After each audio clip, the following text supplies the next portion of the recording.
Mga tropa, ito na, exciting news sa NBA lalo na para sa Asian Hoops fans. Si Zheng Fanbo ng Brooklyn Nets, balik bansa para sa preseason game sa Macau. Ito ang kwento.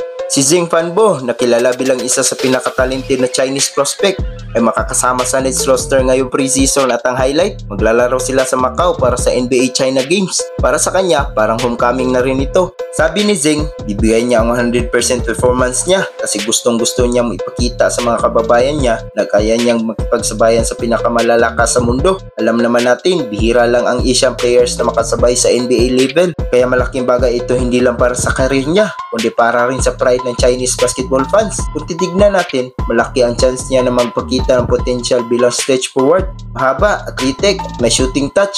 Ang Nets naman, kilala sa pag-develop ng young talents. Kaya sakto para kay Zheng na ipakita kung saan siya mag-i-excel. Bukod sa laro, malaking cultural event din ito. Kasi tuwing bumabalik ang NBA sa Asia, automatic sold out ang tickets at siguradong ramdam ang support ng mga fans.